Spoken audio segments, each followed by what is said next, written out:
이 시편의 저자도 우리가 어느 정도 불명합니다.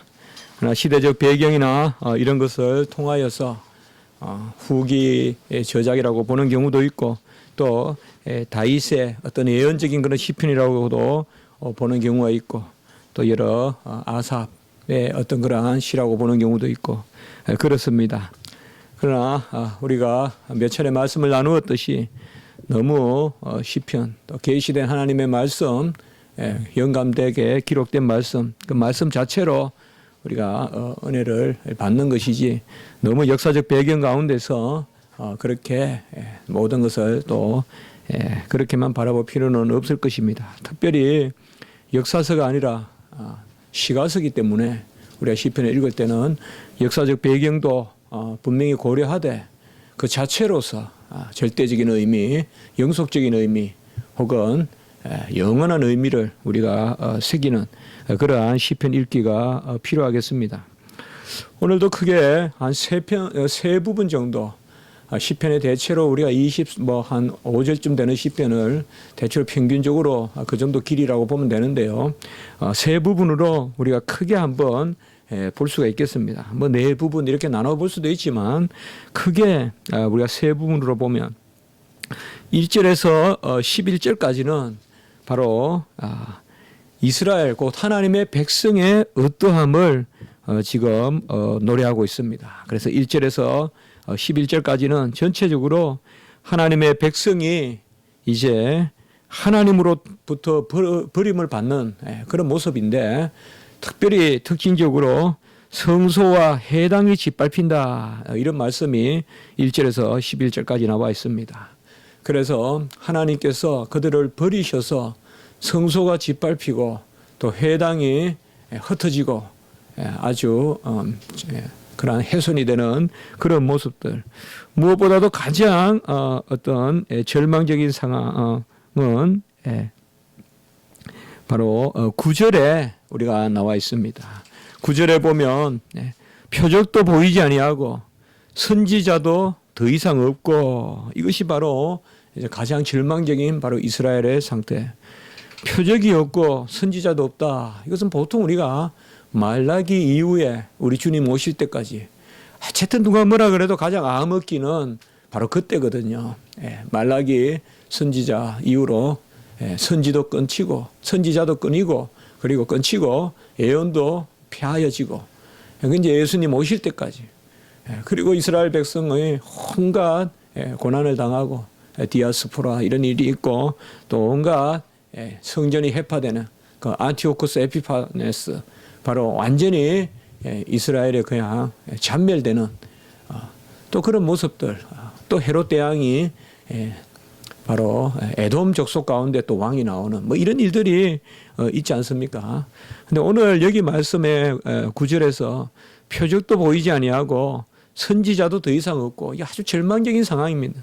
또 이것이 얼마나 오래는지 알 수도 없겠고, 이게 지금 바로 이 시비의 가장 중요한 배경을 말해주지 않느냐, 그래서 좀 후기에 저작되지 않았느냐라고 보지만은, 꼭 표적이 없다, 또 선지자가 없다, 이런 개념을 꼭 너무 말라기에서 이후로 또 그렇게 볼 필요는 없습니다. 그래서 여하튼 1절에서 11절까지는 바로 이스라엘이 지금 당하고 있다면 당하고 있는 것, 또 달리 말하면 이스라엘이 당한다는 것을 항상 아무 뜻 없이 당하는 게 아니죠. 분명히 죄 때문에, 그리고 하나님의 섭리로, 우리가 항상 이렇게 생각하는 거죠. 징계.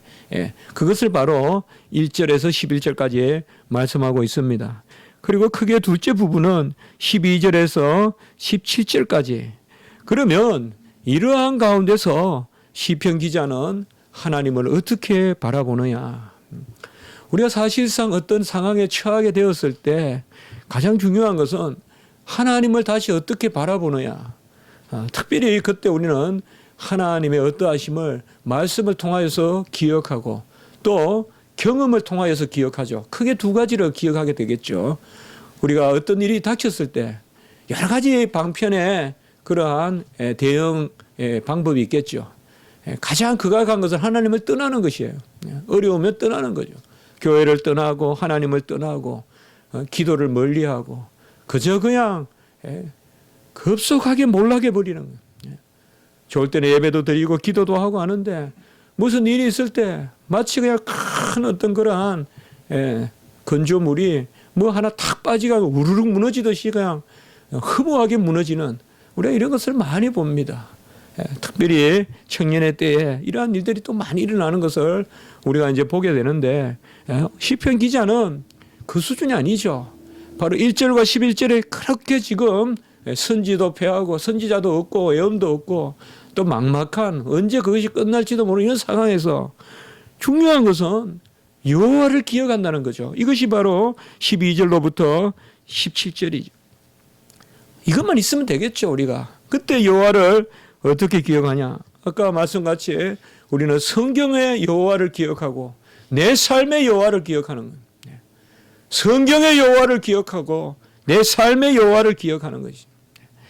특별히 12절에 보면 나의 왕이고 구원을 베푸셨나이다. 여기에 왕은 좀 더 창조주 하나님, 그리고 13절로부터 27절까지는 창조의 이야기, 낮과 밤을 지으시고 경계를 지으시고, 그리고 이어서 구속의 이야기, 이스라엘 백성을 끄집어내서 강야에서 반석에 물이 나오고, 대체로 그러한 이야기들을 지금 하고 있습니다. 중요한 것은 어려움이 없다는 것이 아닙니다. 중요한 것은 어려울 때 하나님을 찾느냐 안 찾느냐, 그것이 중요한 것이겠죠. 그래서 12절에서 17절까지는 하나님이 어떠한 분이신가, 창조주 하나님, 모든 만물을 지으시고 운행하시고 주장하시는 창조주 하나님, 그리고 구원의 하나님을 노래하고, 그리고 이제 마지막 셋째 부분 크게 18절에서 23절까지는 역시나 시편의 가장 전형적인 강구, 우리가 보통 네 가지로 본다 그랬잖아요. 어떠함, 우리의 어떠함, 우리의 군박함, 그리고 사방의 적들의 에워싸움, 이런 게 시편에서 수시로 등장하고, 그리고 꼭 나오는 게 하나님의 어떠하심. 오늘도 전형적인 그런 패턴이죠. 그리고 등장하는 게 뭐예요? 기도 혹은 강구. 그리고 우리가 네 번째 하나 더 이야기하는 것은 시편에서 자주 나오는 것은 이미 된 줄 알고 하나님께 미리 감사하는 서원의 그러한 패턴. 그것은 우리가 굳이 뭐 시편을 학문적으로 연구하지 않더라도 그저 계속 읽어보면서 묵상하면서 우리에게 시편이 주는 그러한 어떤 내적 구조라고 볼 수 있겠죠. 오늘도 마찬가지입니다. 바로 세 번째 부분은 물론 형편도 이야기하면서 앞에 1절에서 11절은 형편을 이야기하면서 좀 한탄조라고 한다면 18절에서 23절은 다시 그런 형편을 되새기면서 이제는 강구하는, 그래서 그것을 우리가 볼 수가 있습니다. 18절에서 23절까지의 말씀 가운데 가장 우리가 한번 주목해서 봐야 될 부분은 바로 20절에 나오는 언약이라는 것이겠죠. 언약. 그 언약을 눈여겨 보소서. 그러니까 언약을 기억해 주시옵소서. 우리가 뭐 간혹은 사람들이 계약을 맺고 이래서 어기고 이럴 때 그때 계약을 맺었지 않습니까? 이렇게 이야기하면 너무 계산적이고 상업적이고 또 따지는 듯하고 그렇게 보일지 모르겠어요. 하나님 언약 맺으셨잖아요. 그런데 왜 어찌 이렇게 대하십니까? 지금 이런 논조라고도 볼 수 있겠지만은 하나님 앞에서 우리가 시편 기자가 나는 의인이다, 또 나에게 왜 이렇게 하십니까? 또 기억하시옵소서, 언약을 맺으시고 왜 이러 하십니까? 이렇게 말하는 것은 아주 이것은 그야말로 자녀로서 하나님 안에서 정말 자녀만이 할 수 있는, 어떻게 은밀하게 내적으로만 하나님 앞에 부르짖을 수 있는 그런 영역이다. 그래서 오늘 시편은 크게 첫 부분은 바로 이스라엘 백성의 어떤 어려움, 그래서 가장 전형적으로 표적도 없고 선지자도 다 피하고 언제까지일지 막막한 그런 상황. 그리고 둘째는 그 와중에서 하나님이 어떠하신 분인가. 그 하나님은 바로 창조주, 왕이시고 그리고 구원의 하나님이시다. 그리고 셋째는 그 하나님께 우리가 구해야 되는데 그것은 막연하게 미래의 불확실성 가운데 구하는 것이 아니라 과거의 언약을 기억하면서 그가 우리에게 맺은 언약, 아브라함의 언약, 그 은혜의 언약을 기억하면서 이를 눈여겨보셔서 이렇게 말씀하고 있습니다. 믿음이 뭡니까 여러분들? 믿음이 뭐예요? 우리가 어렵고 힘들 때 온갖 부스러기들 뭐 여러 가지 어떤 치장들 이런 걸 기억하는 게 아니라 근본적인 것을 기억하는 거예요. 아무리 우리가 준비를 많이 하고 무슨 뭐 지팡이를 사고 옷을 뭐 좋은 옷 사고 해도 결국 산에 가보면 마지막에 우리가 산에 올라갈 때 딱 그 기분이거든. 내 맨 몽둥이가 올라가는 거예요. 그렇잖아요. 내 몸이 대지와 지금 부딪히면서 올라가는 거예요. 뭐 평지 걸을 때 옷이 필요하고 평지 걸을 때 지팡이 이러지. 마지막 우리가 힘을 쓸 때는 땀을 쫙 흘릴 때는 내 알몸이 산과 부딪히면서 올라가는 거예요. 한마디로. 마찬가지예요. 신앙생활도 우리의 알몸이 하나님과 부딪히는 거예요. 그게 바로 언약이라는 거예요. 뭐 여러 가지 있지만은 다 털어버리고 나는 하나님의 언약의 백성이다 이거죠. 나는 하나님의 언약의 백성이다. 그걸 눈여겨보시옵소서. 아주 급하면 다 없어지는 거예요. 이것만 남아있는 거예요. 하나님의 약속, 또 하나님의 신실하심, 그것을 오늘 시편에서 말씀하고 있습니다. 우리가 크게 이 시편을 보고 조금 강론적으로 이제 조금 이 세 부분을 좀 더 살펴보도록 그렇게 하겠습니다. 먼저 첫 부분 1절에서 11절까지의 그 이스라엘 백성의 어떠함, 이것은 특별히 1절에 보면 주께서 어찌하여 우리를 영원히 버리시나이까라고 이렇게 말하고 있습니다. 자, 하나님이여 주께서 어찌하여 영원히 버리시나이까. 우리가 뭐 이중 애정이다 아니면 선택과 유기를 이야기하는데 그러면 여기에 버리심은 유기를 이야기하느냐. 그럼 우리가 유기라는 것은 뭐예요? 바로 하나님께서 버린 백성이죠. 택함 받지 않은 백성이죠.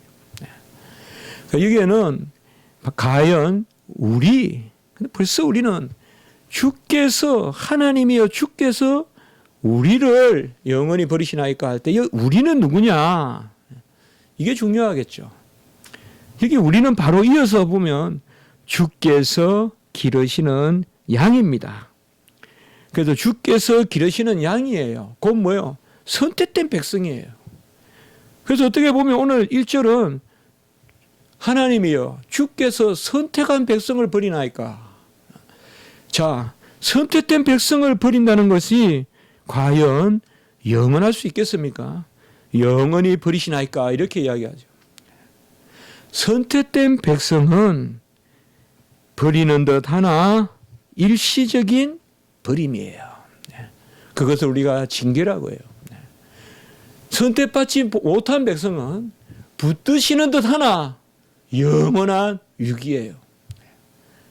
선택된 백성은 버리는 듯 하나 일시적인 유기고, 이런 일시적인 유기는 사실상 없는 이야기죠. 선택과 유기는 이미 영원한 이야기니까 구원론적인 의미에서는 영원이라는 것은 일시적인 것과 어울리지 않기 때문에 그저 선택이 있든지 유기가 있든지 하는 것이지 일시적인 유기나 일시적인 선택이란 말은 사실 불가한 이야기죠. 다만 우리가 여기 오늘 시편 기자와 같이 이미 영원히 버리시나이까 이런 말들은 이게 시편의 언어라고 저는 생각해요. 시편의 어조고, 이것은 이미 우리는 영원한 하나님의 백성인데 어찌 하나님 우리를 버리려고 하시나이까. 불신의 예침이라기보다는 어떻게 보면 하나님이여 깨소서, 나의 주여 일어나소서, 기억하소서, 아까 언약을 살펴보소서, 바로 그런 마음으로 하는 것이죠. 주께서 어찌하여 버리시나이까. 우리는 바로 주께서 기르시는 양이고, 2절에 보면 옛적부터 얻으시고 속량하사 주의 기업에 지파로 삼으신 주의 회중이에요. 상당히 길게 우리가 누군지 설명해 놓고 있어요. 옛적부터 얻으시고 속량하사, 바로 이것은 바로 죄를 덮어주었다는 거예요. 주로 죄를 덮어주었다. 바로 키페르, 바로 카파르, 죄를 덮어주었다는 거예요. 구약 의미의 속량은 바로 커버, 죄를 덮어주었다 이 말이에요. 그 죄를 애적부터 얻으시고 이 말은 자녀 삼으시고 죄를 덮어주셔서 기업의 지파로 삼으신 그 주의 해중. 그래서 분명히 아실 것은 지금 여기 시편 기자는 우리가 누군지 분명히 규정하고 있어요. 이게 중요한 거예요. 우리는 누군가 이 말이에요. 우리는 바로 겨와 같이 날리고 또 티끌과 같이 그냥 흩어지는 그런 무리가 아니라 애적부터 얻으시고 속량하사 주의 지파로 삼으신 무조건 선택함을 받은 백성을 뜻합니다. 그리고 2절 후반부에 보면 주께서 계시던 시온산도 생각하소서. 시온은 알다시피 바로 하나님의 성소, 하나님의 임재의 그러한 터라고 할 것입니다. 그래서 1절과 2절은 좀 더 우리가 따로 그래서 시편 20편을 좀 더 많이 나누면 1절, 2절을 또 따로 또 생각해 볼 수도 있고 한데 크게 우리가 1절에서 11절까지는 같이 전체적으로 엮었는데요. 특별히 1절과 2절에서는 바로 어떠한 강구 이런 것들이 일단 나오죠. 나오는데 왜 이렇게 같이 하나로 보느냐. 이미 버리신다는 개념이 있기 때문에 그렇습니다. 자, 그러면 이러한 버리심을 우리가 뭐라고 해야 될까요? 이걸 유기라고 해야 될까요? 주의 백성을 버리심. 그것은 결코 영원할 수 없고 그것은 유기가 아니고 바로 징계라는 것이죠. 일시적인 징계입니다. 그래서 하나님 앞에서 일시적인 징계를 받고 있는데 우리는 일시적인 징계인데 3절에 보면 영원히 파멸된 것. 이것은 바로 택함받지 못한 백성을 이야기해요. 그래서 하나님 주의 발이라는 것은 여기서는 징계의 발을 뜻해요. 심판의 발을 뜻해요. 주님께서 밟으시는 거예요. 그냥 포도즙을 밟거나 그걸 밟듯이 그냥 짓이기는 거예요. 그 주님의 발을 영구히 파멸된 곳을 향하여 이것은 버림받은 사람들 원수들을 향하여 옮기시옵소서라고 이렇게 말하고 있습니다. 분명히 시편 기자는 나를 영원히 버리시나이까 하지만은 그것에 대해서 믿음 없는 강구가 아니라 바로 하나님이여 영원히 택한 이 백성을 이 하나님의 기른 양과 같고 속량한 백성을 우리를 영원히 버리지 아니하실 줄 믿습니다. 이 징계는 일시적인 줄 믿습니다. 저 영원한 징계, 저 영원한 심판의 백성에게로 빨리 발을 옮겨 주시옵소서. 영구히 파멸된 곳으로 발을 옮겨 주시옵소서라고 이렇게 말하고 있습니다. 여기에서 우리는 크게 하나님이 일하시는 방법을 알게 되는 거죠.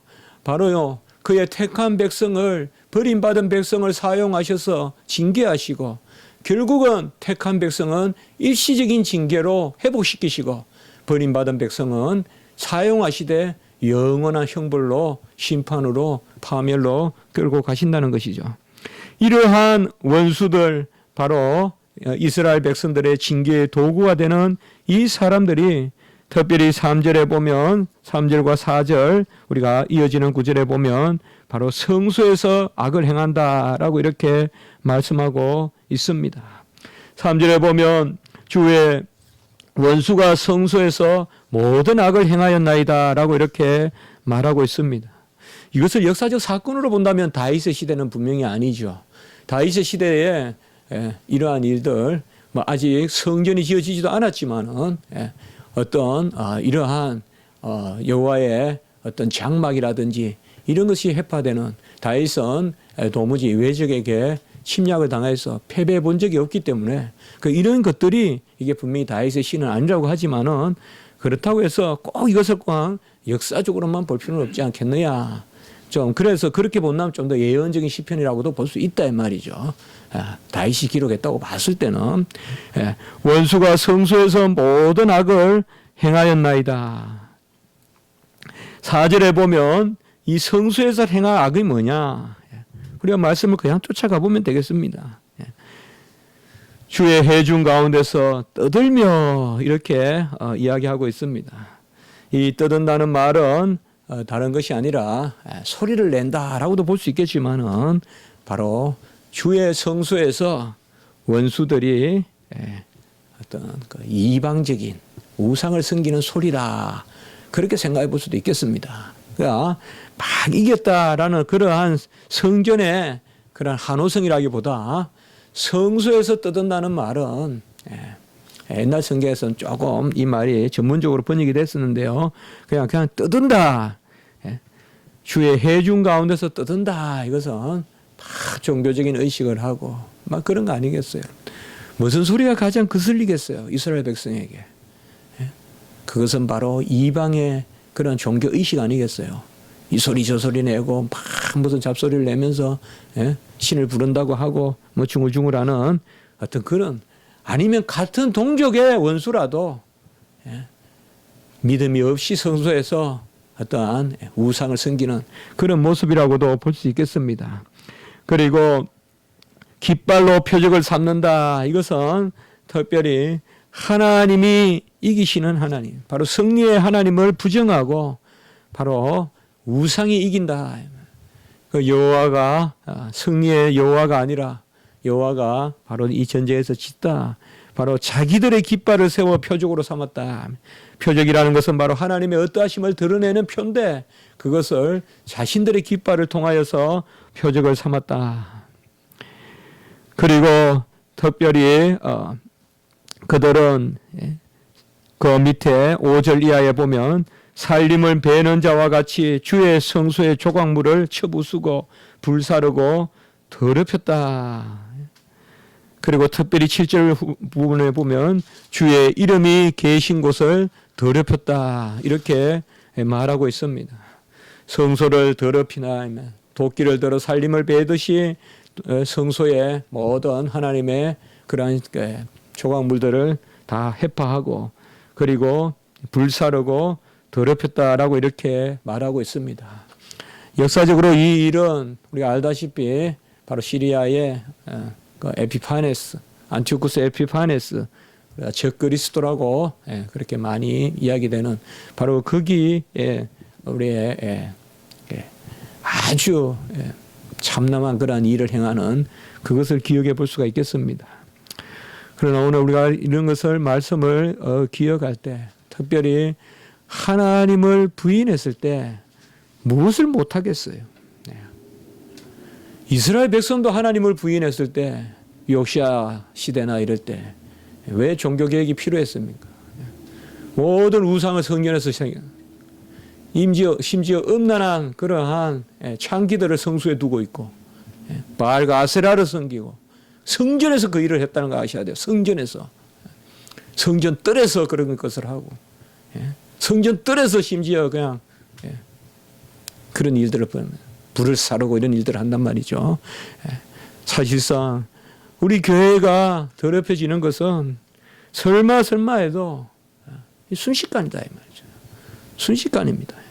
조금만 중심을 흩뜨리면 꼭 눈에 보이는 것을 도끼로 찍어서 찍는 게 아니라 하나님의 말씀을 만홀히 여기고 그저 가장 중요한 것을 중요하게 생각하지 않고 귀한 것을 귀한 것으로 여기지 않고 교회가 형식화되고 또 의식화되고 이런 것들을 우리가 생각해 볼 수가 있겠습니다. 어쨌든 이 시편 기자의 가장 간절함은 뭐야? 원수들이 우리 집에 쳐들어와서 무슨 가재 도구로 훔쳐가고 우리 자손들을 죽이고 그런 한탄이 아니라 성소를 더럽힌다 이 말이에요. 성소를 더럽힌다. 여기에 시편 기자의 지금 근본적인 한탄이 있는 거예요. 이게 어떻게 보면 시편 기자가 올바르게 서 있는 모습인 거죠. 가장 중심에 물론 성소가 이렇게 더럽혀졌으면 땅은 오죽했겠어요, 여러분들. 성소가 이 지경이면 집은 온전하겠냐 이 말이에요. 성소는 더럽히고 불사르는데 집은 뭐 순결하고 그렇겠냐 이 말이죠. 집은 더 말할 나위도 없겠죠. 그러나 바로 이겁니다. 정말 오늘 이 시대에 우리가 무엇을 위하여 기도해야 되겠냐. 이런 것들을 오늘 말씀해 주고 있는 것입니다. 꼭 우리의 대적이 외적이고 또 그렇게만 볼 것이 아니라 항상 모든 말씀은 어느 상황에서든지 언제나 나에게 하는 말씀이기 때문에 이 시편 74편은 뭐 누군가에게만 필요한 말씀이 아니기 때문에 이 말씀이 곧 나의 말씀이라고 본다면 오늘 우리 한국 교회 또 우리 교회에 주는 말씀이라고 본다면 정말 이러한 안타까움 우리가 무엇보다도 교회를 위하여 기도해야 되겠다. 하나님이 바로 교회를 통하여 징계하신다. 교회를 통하여 징계하시고 또 살아계심도 드러내시는 그런 것을 우리가 보는 것입니다. 하나님이 마음을 먹으니까 그저 뭐 이단 같은 거 그냥 금방 또 이번에 구원파 같은 거 없애버리잖아요. 강하게 쳐버리잖아요. 그러한 섭리도 또 우리가 볼 수도 있습니다. 8절에 보면 이들에게 또 중요한 것은 바로 성소가 이런 모든 악을 당하는 것이고 그리고 하나님의 모든 해당이 불사름이다. 여기 해당은 우리가 굳이 우리가 그 신약의 시나고게나 그렇게 볼 것은 아니고 원어에 보면 모아딤이라고 하는데요. 이스라엘 백성들이 모여서 말씀을 듣고 강론하고 하는 그러한 장소를 뜻합니다. 그래서 협의의 해당이라고도 볼 수 있겠고 그리고 좀 넓게 이야기하면 이스라엘의 모임을 해판다. 바로 하나님의 이름으로 모이는 그 모임을 그들이 불살랐다. 그렇게 볼 수도 있습니다. 그리고 아까 말씀과 같이 결국 이러한 일의 가장 큰 징계는 주님께서 이제 더 이상 표적도 보이지 아니하시고 만나 매출하기도 없고 반석에 물도 없고 더 이상 표적을 보이지 아니하시고 그리고 선지자도 더 이상 없다라고 특별히 9절에 말씀하고 있습니다. 이것은 구약의 시편의 그런 상황이죠. 우리는 더 이상 표적을 구하지 않는 신앙이 우리 안에 예수 그리스도가 계시고 또 주 내 안에 살아 계시고 그리고 더 이상 선지자를 기다리지 않죠. 오늘날 선지자 직분이 없죠. 예언도 다 주 안에서 성취되었죠. 모든 것이 이루어졌죠. 그러나 우리가 이 말씀을 또 기억하면서 생각할 것은 과연 오늘날 우리가 능력의 말씀을 들을 수 있느냐. 그것을 또한 우리가 생각해 볼 수가 있겠습니다. 오늘 여기에서 시편 기자가 지금 말하는 것은 11절까지 가장 귀한 것을 지금 잃어버리고 있는 이스라엘 백성들. 거꾸로 말하면 무엇이 가장 귀한 복이냐 이 말이죠. 무엇이 가장 귀한 복이냐 이 말이죠. 하나님은 가장 귀한 것을 징계로 지금 치고 계시다면 무엇이 가장 귀한 복인가 우리를 깨닫게 하죠. 그것은 첫째로 성소의 복이요. 두 번째는 해당의 복이요. 세 번째는 계시의 복이다 이 말이죠. 그렇게 우리가 생각해 볼 수 있다 이 말씀에서. 바로 주의 백성에게만 준 특권 그것을 쳐버리시는데 하나님은 달리 말하면 가장 귀한 특권이 뭔가 지금 드러내주고 있다는 거죠. 그건 어떤 생업의 특권이라기보다 어떤 우리가 살아가는 그러한 자녀나 이런 특권이라기보다는 오늘 시편 기자는 그것이 바로 성소의 특권이요. 회당의 특권이요. 그리고 여호와의 살아계심과 그분의 어떠하심이 드러나는 어떤 그러한 계시 아까 말씀과 같이 그러니까 이것을 하나님은 닫아버리시다 이 말이죠. 이것이 바로 믿는 백성을 향한 일시적인 징계다 이 말이에요. 지금 그것을 시편 기자가 말하고 있는 것입니다. 그러나 믿음 가운데서 영원하리까라고 묻지만은 실상 영원하다고 생각하는 것은 아니죠. 발을 빨리 옮겨 주십시오. 이제 우리에게 예배를 회복시켜 주십시오. 해당의 말씀을 회복시켜 주십시오. 여호와의 살아계심이 증거되는 바로 능력의 복음을 회복시켜 주시옵소서. 모양만 잊지 말고 능력 있게 해주시옵소서. 오늘날 우리에게 합당한 기도 제목을 알려주는 것입니다. 가장 귀한 것이 뭔가를 시편 기자는 파악하기 때문에 가장 그것을 하나님이 치고 계신다는 것을 깨닫고 지금 기도하시는 것입니다. 많은 일들이 일어나고 있습니다. 역사가 그런 것 아니겠습니까? 그때는 평범하고 하루하루 아무 일도 없는 것 같지만은 저도 살아보면 80년대도 이미 역사가 되어 있고 90년대도 역사가 되어 있고 역사라는 게 다 그런 것이죠. 꼭 조선사만 역사고 조선사만 인물이 있었던 것 같지만은 이미 저도 많은 인물들과 더불어 살아왔다는 생각도 들고 어떤 또 책 같은 거 뭐 이번 주도 제가 이제 학교 그 앞에 문고가 있어서요. 저는 되게 좋습니다. 마을 문고가 있어서 신경 쓸 필요가 없어요. 그냥 그 있는 것만 좀 보면 되니까 살 필요도 없고 어떻고 이번에는 대표적인 시인들을 48명을 이렇게 모아놓은 그런 것이 있어가지고 또 이제 조금 이렇게 좀 봤는데 그거 보니까 나도 이미 많이 역사 가운데 살았구나 그런 생각이 듭니다. 뭐 누구 이야기. 천상배 시인은 제가 만나도 봤고 종로에 가서 근데 나도 역사 속에 살고 있구나 이제 그런 생각을 한번 해봅니다. 오늘날 가장 우리가 애통해야 될 게 뭔가 말이죠. 지금 많은 어려움이 있습니다. 정말 우리가 이런 사회에 살고 있는가, 이런 미개한 사회에 살고 있는가 여길 만큼 물론 내 자신에 대해서 먼저 돌팔매질을 해야 되지만 분명한 겁니다, 여러분들. 뭐 제가 외국에 좀 살았다고 이 말 하는 거 아닙니다. 공부한다고 좀 다녔다고 해서. 그러나 분명합니다, 이것은. 우리나라의 수준은 멀었습니다, 아직까지. 정말 멀었습니다. 아주 멀었어요. 많은 것을 생각하게 돼요, 요새. 정말 우리나라 품격이 이건 너무 낮다. 모든 것에서 우리는 그냥 선진국인 줄 알고 있고 그런데 아니다. 정말 적나라하게 이번에 그걸 드러내는 아무것도 손쓸 수 없는 어떤 그러한 구조 이런 것들을 우리가 많이 생각합니다. 자, 이런 가운데서 우리가 무엇을 회복을 하나님 앞에 구해야겠냐 이 말이죠. 오늘 시편을 통하여서 우리가 생각할 것은 이런 가운데서 우리는 위로하고 또 그 가운데 개선하고 변화를 깨야 되지만 본질적인 것이 뭐냐 그것을 우리가 한번 생각해 볼 필요가 있겠죠. 흔히 예배 회복이다. 그것은 말씀의 회복이다. 그렇게 우리가 생각해 보는 것입니다. 온갖 예배에 중얼거리는 것이 들어와 있다 이 말이죠. 아까 말씀과 같이 여호와의 기치를 들지 않고 이상한 깃발을 드는 예배를 드리고 있다 이 말이죠. 성소에서 이상한 깃발을 들고 성소를 돌아다니고 있다 이 말이죠. 여호와의 그러한 말씀으로 이상한 것을 중얼거리고 있다 이 말이죠.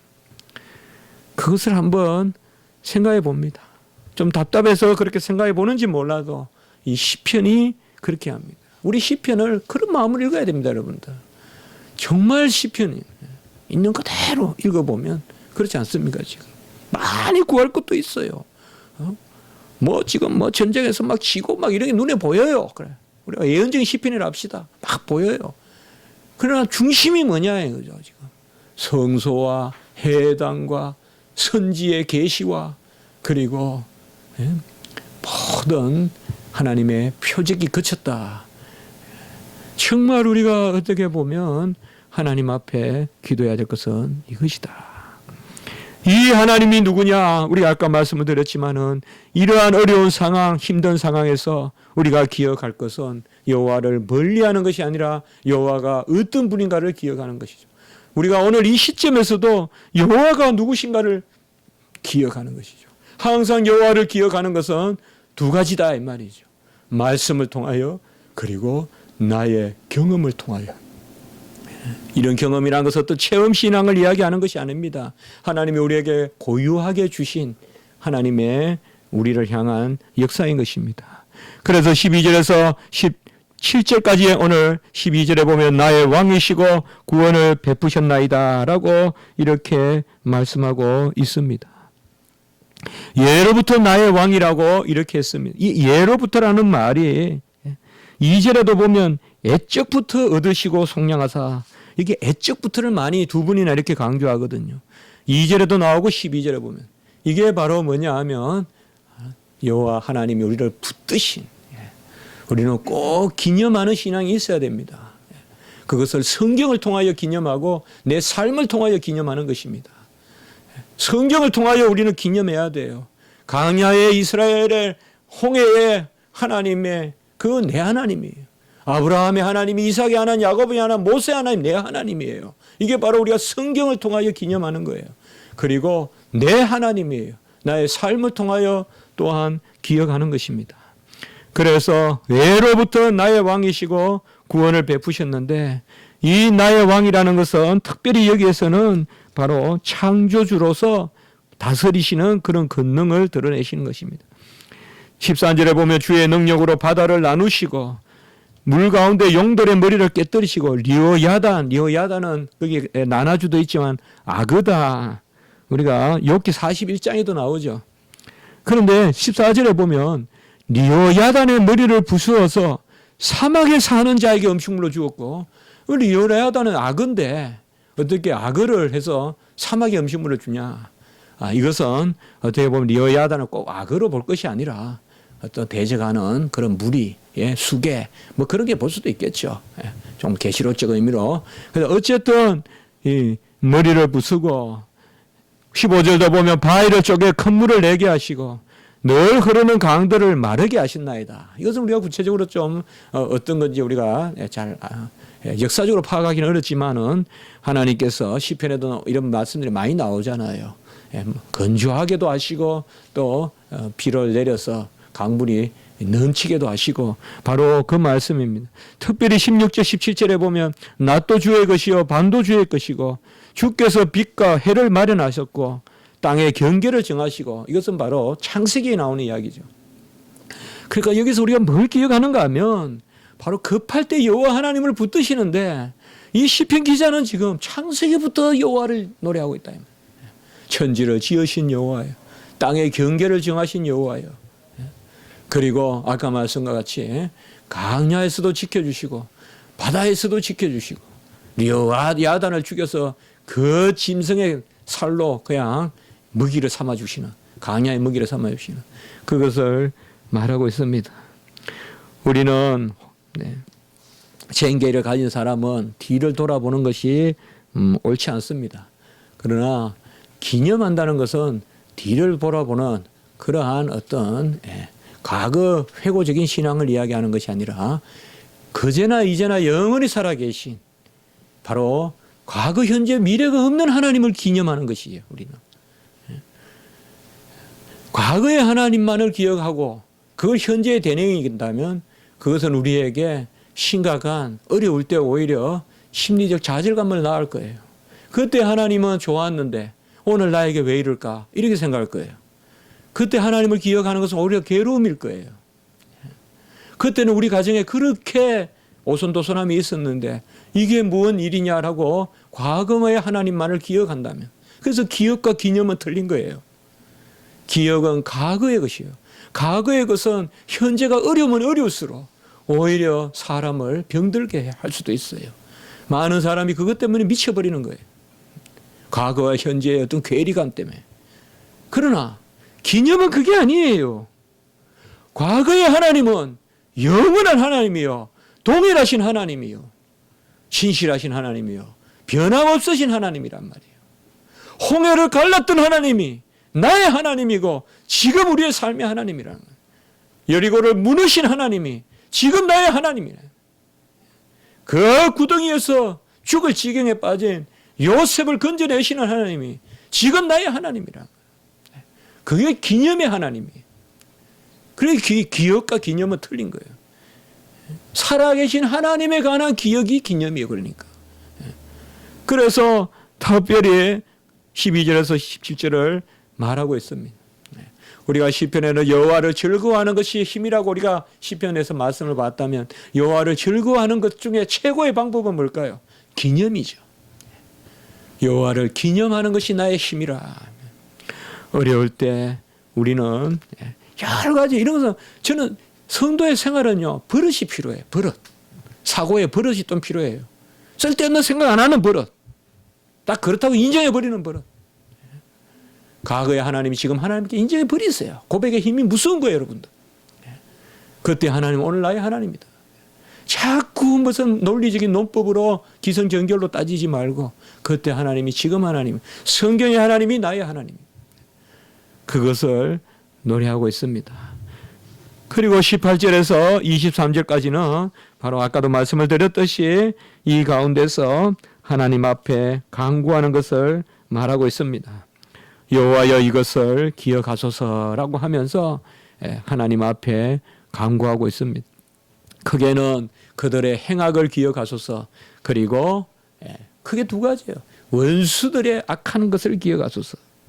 원수라고 부르고 우매한 자라고 부르고 그 다음에 주께 항거하는 자다 이렇게 계속 부르고 있어요. 우매한 자란 말은 여호와를 인정하지 않는 것을 이야기해요. 그래서 그들을 기억하소서. 원수, 우매한 자, 18절 22절에 보면 우매한 자, 그리고 23절에 보면 주께 항거하는 자, 그들을 기억하소서. 자, 그들의 행악을 기억하소서. 그리고 우리에게는 언약을 기억하소서.